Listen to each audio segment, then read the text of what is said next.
ठीक है, तो कुछ है ना गिने चुने एक दो प्रश्न और रह गए हैं। ठीक है, इसके बाद है ना डे एंड है ना, बस थोड़ी सी और देख लो। ठीक है, वैसे काफ़ी सारा मैंने आपका समय ले लिया है ना, पर इस वीडियो को मतलब देख लोगे बहुत ज़्यादा फ़ायदा करेगा। ठीक है ना, बहुत इंपॉर्टेंट है। ठीक है, इससे बाहर एक भी प्रश्न नहीं जाएगा। ठीक है, तो पढ़ते हैं सबसे पहला, यदि एक वृत्त का परिमाप एक वर्ग के परिमाप के बराबर हो। वृत्त का परिमाप मतलब वृत्त की परिधि। परिधि क्या होता है बच्चा? 2πr है ना।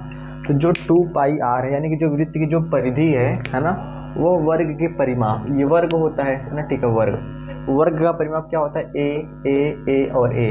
तो इसका जो परिमाप होता है वो कितना होता है? 4a। क्या होता है बच्चा? 4a। तो उनके क्षेत्रफलों का हमें क्या निकालना है बाबू? अनुपात है ना। तो वृत्त का क्षेत्रफल क्या हो जाएगा? πr²। और है ना, और वर्ग का कितना हो जाएगा? वर्ग का जो क्षेत्रफल होता है वो होता है भुजा स्क्वायर यानी कि a²। तो हम क्या करेंगे, यहाँ से a का मान निकालेंगे। a का मान इधर चला जाएगा यानी 4 इसके बटे में चला आएगा है ना। 2 1 कम 2 2 दूनी 4। तो πr बटे कितना हो जाएगा?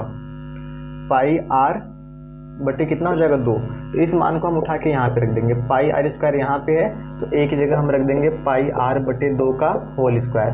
तो πr का स्क्वायर बटे यहाँ से कितना हो जाएगा? π² r² और यहाँ हो जाएगा 4। ये 4 कहाँ चला जाएगा? ऊपर चला जाएगा। तो πr² गुणे 4 हो जाएगा और नीचे कितना हो जाएगा? π² r² है ना। तो r² से r² कट गया और एक पाई से ये पाई कट गया है ना। तो कितना बचा है हमारे पास है ना, मार्कर भी खत्म है। कितना हमारे पास बचा है? हमारे पास बचा है ऊपर से 4 और नीचे से कितना बचा है? पाई। तो पाई का मान रख देंगे। तो पाई का मान कितना होता है? 22/7। ये 7 ऊपर चला जाएगा है ना। तो 4 गुणे 7 बटे कितना हो जाएगा? 22। इसको काट देंगे तो कितना हो जाएगा?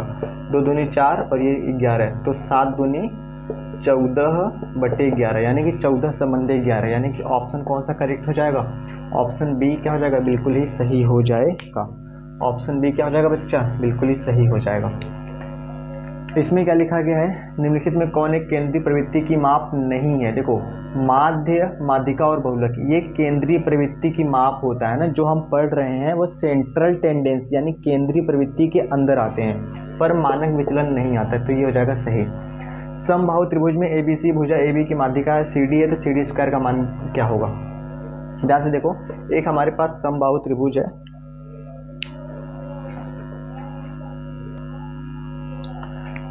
ठीक है, तो बात करते हैं इस प्रश्न में। इसमें क्या लिखा गया है कि कह रहा है कि समबाहु त्रिभुज ABC में है ना, एक हमारे पास समबाहु त्रिभुज है ना।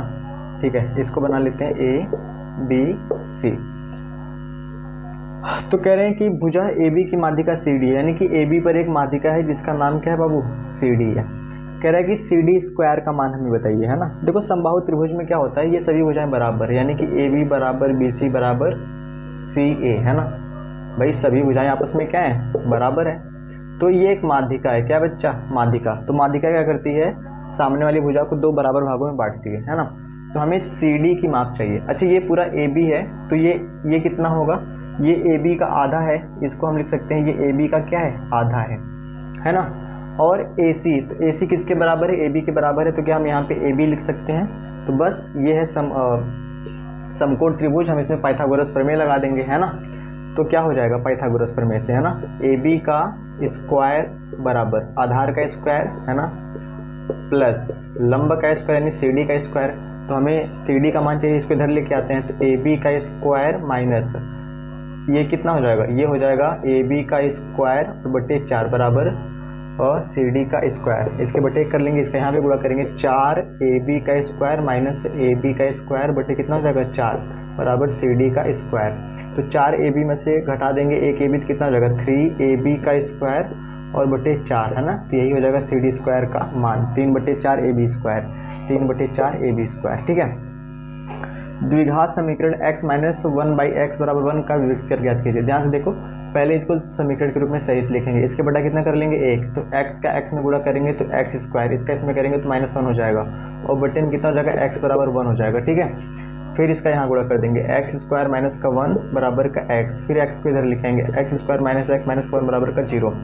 अब यहाँ पे क्या, ये एक यहाँ पे रहेगा, एक यहाँ पे। अब ये a हो गया, ये b हो गया, ये c। अब आराम से आप विभक्त कर इसमें क्या कर सकते हैं? निकाल सकते हैं ना। आगे आपका काम। ठीक है,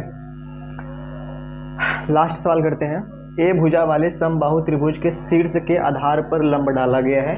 लंब की माप, है ना। जो ये सवाल है ना सेम वही सवाल है, बस पूछने का तरीका अलग हो गया, है ना। ठीक, ध्यान से देखो, कह रहे कि एक समबाहु त्रिभुज है ना, ठीक है। तो समबाहु त्रिभुज क्या है, ए बी सी। तो कह रहा है कि ए भुजा वाले ने इसकी सभी भुजाएं कितनी है, ए है ना। तो कह रहे हैं शीर्ष से आधार पे क्या डाला गया बच्चा, लंब डाला गया है, उसी की हमें क्या निकालनी है, उसी की हमें माप निकालनी है, ठीक है, माप, ठीक है। तो कैसे निकालेंगे, देखो ये पूरा ए है ना, ठीक है, ये सी डी नाम देता हूँ, ये पूरा कितना ए है। तो मैंने कहा ये बराबर भागों में बढ़ जाएगा, तो ये कितना हो जाएगा, ये हो जाएगा ए बटा 2। तो ये 90 अंश का कोण है ना, दोबारा से हमें वही निकालना पड़ेगा।